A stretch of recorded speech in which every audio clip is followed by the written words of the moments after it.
Sasikumar sir, താങ്കൾ ഒരുപാട് ഈ മാധ്യമ പ്രവർത്തന രംഗത്ത് നിൽക്കുന്നതുകൊണ്ട് മദ്യനയവും മദ്യനികുതി കുറയ്ക്കലും അങ്ങനെ ഒരുപാട് കാര്യങ്ങൾ റിപ്പോർട്ട് ചെയ്തതാണല്ലോ. ഇവിടെ ഇപ്പോൾ CPM ആണെങ്കിലും BJP ആണെങ്കിലും ഒരുപാട് ആരോപണങ്ങൾ ഇതിനെതിരെ ഉന്നയിക്കുന്നുമുണ്ട്.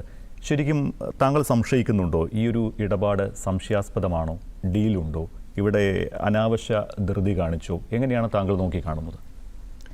ആദ്യം തന്നെ ചർച്ചയിൽ ഒരു കാര്യം പറയാൻ, എൻ്റെ ഒരു വാക്ക് പോലും ഒരു പുതിയ മദ്യപാനിയെ ഉണ്ടാക്കാതിരിക്കട്ടെ എന്ന് പ്രാർത്ഥിക്കുന്നു. രണ്ടാമത്, ആർക്കെങ്കിലും ഇത് കേട്ടിട്ട് മദ്യപാനം ഉപേക്ഷിക്കാനായിട്ട് ഒരു പ്രേരണയാണെങ്കിൽ അത് വലിയൊരു ഭാഗ്യമായിട്ടും കരുതുന്നു. ഇവിടുത്തെ മുഖ്യ പ്രശ്നം, ഭരണഘടന അനുവദിക്കുന്നുണ്ട് മദ്യവിൽപ്പനയ്ക്ക്, മദ്യം ആവശ്യമുള്ള ആൾക്കാർക്ക് മദ്യം കൊടുക്കുവാൻ വേണ്ടിയിട്ട് ഭരണഘടന അനുവദിക്കുന്നുണ്ട്, അനുച്ഛേദം 47. പക്ഷേ സംസ്ഥാന സർക്കാരിന് മദ്യം കൊടുക്കണോ കൊടുക്കണ്ടയോ എന്നുള്ള തീരുമാനമെടുക്കാനും സംസ്ഥാന സർക്കാരിന് അധികാരമുണ്ട്. അതുകൊണ്ട് ചില സംസ്ഥാനങ്ങൾ സമ്പൂർണ്ണമായിട്ട് മദ്യ നിരോധനം ഏർപ്പെടുത്തിയിട്ടുണ്ട്. ഇപ്പോൾ ഗുജറാത്തിൽ 1960 മുതൽ മദ്യ നിരോധനമുണ്ട്, ബീഹാറിലുണ്ട്, ഒട്ടേറെ സംസ്ഥാനങ്ങളിലുണ്ട്. ഇപ്പോൾ ഗുജറാത്തിൽ ഞാൻ പറഞ്ഞു, ബീഹാർ പറഞ്ഞു, നാഗാലാൻഡിലില്ല, മണിപ്പൂരിലില്ല. അതേസമയം ചില സ്ഥലങ്ങളിൽ ആന്ധ്ര, തമിഴ്നാട്, ഹരിയാന, മിസോറാം തുടങ്ങിയ സ്ഥലങ്ങളിൽ മദ്യനിരോധനം ഏർപ്പെടുത്തിയിട്ട് അത് വീണ്ടും പുനഃസ്ഥാപിക്കുകയുണ്ടായി. കേരളത്തിൽ മദ്യം നിരോധിച്ചിട്ടില്ലെങ്കിലും നിരോധിക്കണം എന്നുള്ള ആവശ്യങ്ങൾ ധാരാളമുണ്ട്. നമുക്ക് ഈ മദ്യനിരോധന സമിതിയിലെ മറ്റേ MP മൻമോഹൻ സാറിനെ പോലെയുള്ള ആൾക്കാരെയൊക്കെ നമ്മളൊന്ന് അനുസ്മരിക്കേണ്ട ആവശ്യം കൂടിയുണ്ട്. അങ്ങനെ മദ്യനിരോധനത്തിന് വേണ്ടി വർഷങ്ങളായി, നാളുകളായി, പതിറ്റാണ്ടുകളായി അങ്ങനെ ഒരു സമരവും നടക്കുന്നുണ്ട്. അതേസമയം മദ്യവിൽപ്പനയും നടക്കുന്നുണ്ട്. ഇതിനിടയ്ക്ക് ഘട്ടം ഘട്ടമായിട്ട് സമ്പൂർണ്ണ മദ്യനിരോധനമാണ് നയം എന്ന് പ്രഖ്യാപിച്ച അത് 2014 അതിനു മുമ്പ് ചാരായം എന്ന് പറയുന്ന സാർവത്രികമായ ഒരു കുടിൽ വ്യവസായം പോലെ എല്ലാ സ്ഥലങ്ങളിലും വ്യാപകമായിട്ടുണ്ടായിരുന്ന ചാരായം നിരോധിച്ച 1996. ഇങ്ങനെ രണ്ട് കാര്യങ്ങൾ ചെയ്ത ഒരു സർക്കാരാണ് ഇപ്പോൾ പുതിയതായിട്ട് ഈ മദ്യം സാർവത്രികമാക്കുന്ന തലത്തിലേക്ക് പോകുന്ന ഒരു പുതിയ നയവുമായിട്ട് വന്നിരിക്കുന്നത്. അപ്പോൾ എനിക്ക് മുമ്പ് ഇവിടെ സംസാരിച്ച ആൾക്കാർ, ചർച്ചയിൽ പങ്കെടുത്ത ശ്രീ രാജേഷ് ആവട്ടെ, ശ്രീ റെജി ആവട്ടെ, ശ്രീ ഗോകുലാകട്ടെ, ഇവരൊക്കെ പറഞ്ഞിരുന്ന കാര്യം ഇതിൻ്റെ നടപടിക്രമത്തിനകത്തുണ്ടായിരിക്കുന്ന പ്രശ്നമാണ്. എന്നെ സംബന്ധിച്ച് നടപടിക്രമത്തിൽ പ്രശ്നമുണ്ട്. എന്തിന് ധൃതി പിടിച്ചത് കൊണ്ടുവന്നു? ഈ ഗോകുൽ അവസാനം ഉന്നയിച്ച പോലത്തെ ഒരു ആക്ഷേപം, ഈ മുഖ്യമന്ത്രിയാകുവാൻ വേണ്ടിയുള്ള അവസരം ഉണ്ടാക്കി കൊടുക്കുകയും സഹായം ഉണ്ടാക്കി ചെയ്യുകയും ചെയ്തിരിക്കുന്ന ആൾക്കാർ ഈ മദ്യവിൽപ്പന ലോബിയാണെങ്കിൽ അതും ഒരു വലിയ സീരിയസ് ആയ ഇഷ്യൂ ആണ്. പക്ഷേ ഈ 2014 സമ്പൂർണ്ണ മദ്യനിരോധനം ഘട്ടം ഘട്ടമായി നിരോധിക്കുന്നതിന് വേണ്ടിയിട്ടുള്ള ഒരു പദ്ധതി ആവിഷ്കരിച്ച ഉമ്മൻചാണ്ടി ഗവൺമെൻറ്, 2016 ആ ഗവൺമെൻറ് പരാജയപ്പെടുവാൻ കാരണം അതിനെതിരെ നടത്തിയിരുന്ന വലിയ വ്യാപകമായ പ്രചരണമാണ്. അതിനെ അനുകൂലിക്കുന്ന ആൾക്കാരും ഉണ്ടായിരുന്നു, പ്രതികൂലിക്കുന്ന ആൾക്കാരും ഉണ്ടായിരുന്നു. പക്ഷേ അധികാരത്തിൽ വന്ന LDF ഗവൺമെൻറ് ആ നയം പൂർണ്ണമായിട്ട് അങ്ങ് മാറ്റുകയാണ് ചെയ്തത്. ആത്യന്തികമായി ജനങ്ങൾക്കെല്ലാം എല്ലാവരും പറയുന്നത്, എല്ലാ ഗവൺമെൻറ്റുകളും പറയുന്നത്, ജനങ്ങളെ മദ്യത്തിൽ നിന്ന് അകറ്റുക, മദ്യ ആസക്തി ഇല്ലാതാക്കുക, അതിന് ബോധവൽക്കരണം നടത്തുക, ലഭ്യത കുറയ്ക്കുക, അതിൻ്റെ വീര്യം കുറയ്ക്കുക, അത് അപകടകരമാണെന്ന് ബോധ്യപ്പെടുത്തുക, ഈ തുടങ്ങിയ കാര്യങ്ങളൊക്കെയാണ് പറയുന്നത്. പക്ഷേ എന്നിട്ട് 2016 അധികാരത്തിലേറിയ ഗവൺമെൻറ് മദ്യനിരോധനം ഞങ്ങളുടെ നയമല്ല, അത് ഉപയോഗം കുറയ്ക്കുക മാത്രമാണ് ഞങ്ങളുടെ നയമെന്ന് പരസ്യമായി പ്രഖ്യാപിക്കുകയും ചെയ്തു. അപ്പോൾ അടിസ്ഥാന പ്രശ്നം, ഇതിനകത്തൊരു ചോദ്യം, ഒരു മുൻ മന്ത്രി, ഞാൻ അദ്ദേഹത്തിൻ്റെ പേര് പറയുന്നത് ശരിയാണോ എന്നറിയില്ല, അദ്ദേഹം സഭയില്ലാത്തതുകൊണ്ട് പറയാൻ പറ്റുമെന്നറിയില്ല, എങ്കിലും MP രാജേഷ്, അദ്ദേഹം ചോദിച്ചൊരു ചോദ്യമുണ്ട്, എത്ര കിട്ടി എന്ന് പറഞ്ഞാൽ മതിയെന്ന്. എത്ര കിട്ടി എന്ന് പറയാൻ അങ്ങനെ ചോദിക്കുന്ന ആ മന്ത്രിക്ക്, സർക്കാരിലിരുന്നൊരു മന്ത്രിക്ക് എത്രയെങ്കിലും കിട്ടും എന്ന് ഉറപ്പുണ്ടല്ലോ. അപ്പോൾ കിട്ടാൻ വേണ്ടി നടത്തിയ ഒരു പരിപാടിയാണിതെങ്കിൽ ഈ ചെയ്യുന്നത് ഏറ്റവും വലിയ ജനദ്രോഹമാണ്. നമുക്ക് വേണ്ടത് മദ്യനിരോധനം പൂർണ്ണമായിട്ട്, സമ്പൂർണ്ണ മദ്യം ഇല്ലാത്ത ഒരു സാഹചര്യം ഉണ്ടാവട്ടെ, അതുണ്ടാക്കുവേണ്ട ആവശ്യമുണ്ട്.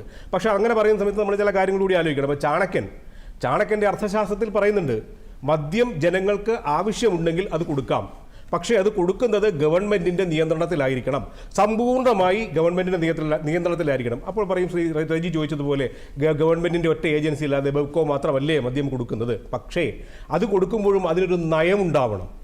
ആ നയം എല്ലാ സ്ഥലത്തും ബാർ തുറക്കുക, ബാറുകളുടെ എണ്ണം കൂട്ടുക, പരസ്യമായി പൊതു സ്ഥലങ്ങളിലിരുന്ന് മദ്യപിക്കുന്നത് തടസ്സമല്ല, അത് നിയമപരമായി തെറ്റല്ല എന്ന് തീരുമാനിക്കുക. ഇങ്ങനെയുള്ള നയങ്ങൾ എടുത്തിട്ട് എങ്ങനെയാണ് ഇത് ചെയ്യാൻ പറ്റുക?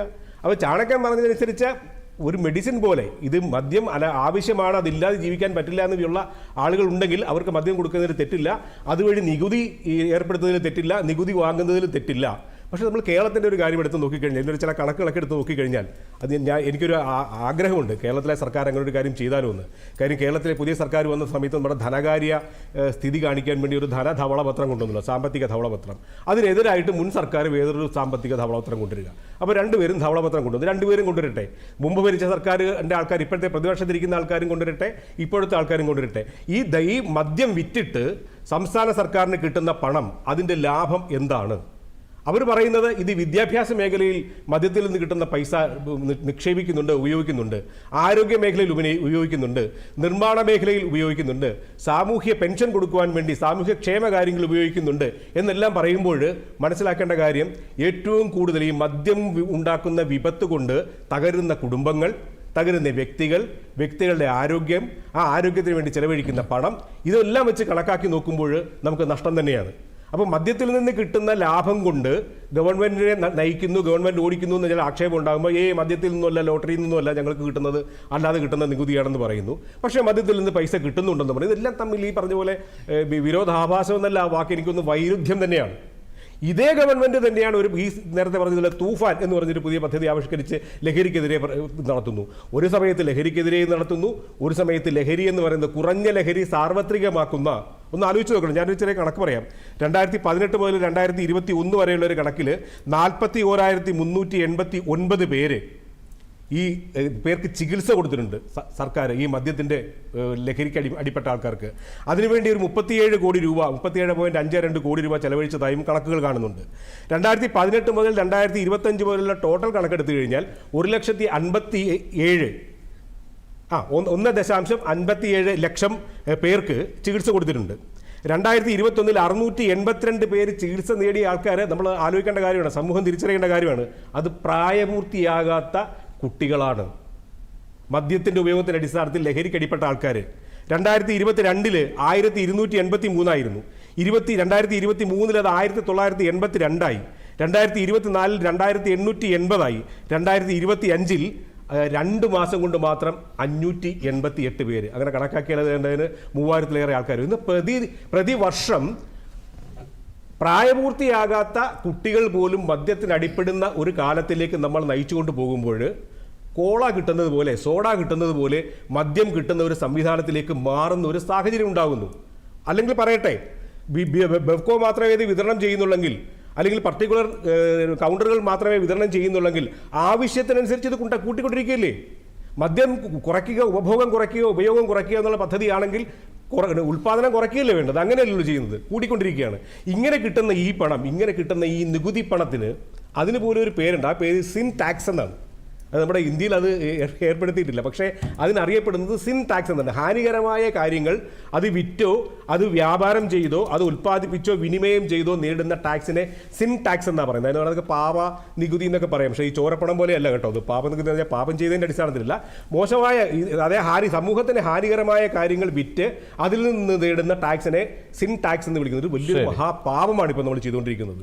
അപ്പം മദ്യത്തിൻ്റെ ഉപയോഗം ഇത് പറയുന്ന സമയത്ത് നമ്മൾ മറ്റൊരു ഭാഗം കാണാതിരിക്കരുത്. ചാരായ നിരോധനം കൊണ്ടുവന്ന സമയത്ത് അതുകൊണ്ട് തകർന്നു പോയ ധാരാളം കുടുംബങ്ങളുണ്ട്, ആ മേഖലയിൽ പ്രവർത്തിച്ചിരുന്ന ആൾക്കാർ. പക്ഷേ മൂലവെട്ടി എന്നൊക്കെ പറഞ്ഞുകൊണ്ടിരുന്ന അത് പ്ലാസ്റ്റിക് കൂടിനകത്തൊക്കെ കിട്ടും, കുട്ടികൾക്കൊക്കെ പോക്കറ്റിലോട്ടും പോകാമായിരുന്നു.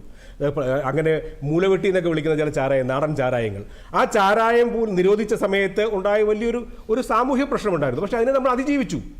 ഇപ്പോൾ ഗുഡ്ക പോലെയുള്ള പുകവലി പോലെയുള്ള അതെല്ലാം ഈ ലഹരിയുടെ ഭാഗത്ത് വരുന്നതാണ്. അതൊക്കെ രാജ്യത്ത് നിരോധിച്ചിട്ട് അതിൽ നിന്ന് ടാക്സ് വേണ്ടാന്ന് തീരുമാനിച്ചിട്ട് അതൊക്കെ നമുക്ക് അതിജീവിക്കാൻ പറ്റുമെങ്കിൽ, പകരം വേറെ സമ്പ്രദായം കാണാൻ പറ്റുമെങ്കിൽ നമ്മൾ എന്തിനാണ് ഇത് ചെയ്യുന്നതൊരു ചോദ്യമുണ്ട്. അവിടെയാണ് ഈ സർക്കാർ കൊണ്ടുവന്ന, ഇപ്പം നേരത്തെ ജമീഷ് ചോദിച്ചതുപോലെ ഇത് കൊണ്ടുവന്ന രീതി, ഇത് അവതരിപ്പിച്ച രീതി, ധൃതി പിടിച്ച രീതി, എന്തെല്ലാം കാര്യങ്ങൾ വേറെ ഉണ്ടായിരുന്നു. ആകെ ഇതിൽ നിന്ന് വ്യത്യസ്തമായിട്ട് ആകെ ചെയ്ത ഒരു കാര്യം എന്ന് പറയുന്നത് സ്ത്രീകൾക്ക് സൗജന്യ യാത്ര ചില ബസ്സുകളിൽ മാത്രമായിട്ട് ചുരുക്കിക്കൊണ്ട് നടത്തിയ ഒരു കാര്യം. അത് കഴിഞ്ഞാൽ ചെയ്ത വലിയൊരു മഹാഭാവമാണ്. ഈ സിൻടാക്സ് നമുക്ക് വേണ്ട, ഈ പാവ നികുതി നമുക്ക് വേണ്ട എന്ന് തീരുമാനിക്കുവാനായിട്ട് LDFും UDFും ജനങ്ങൾ ഒരുമിച്ച് തയ്യാറാകുമോ എന്നുള്ളൊരു ഒരു സങ്കല്പമാണ്, ഒരു സ്വപ്നമാണ്. ആ സ്വപ്നമാണ് എൻ്റെ ഒരു സ്വപ്നം. അതായത്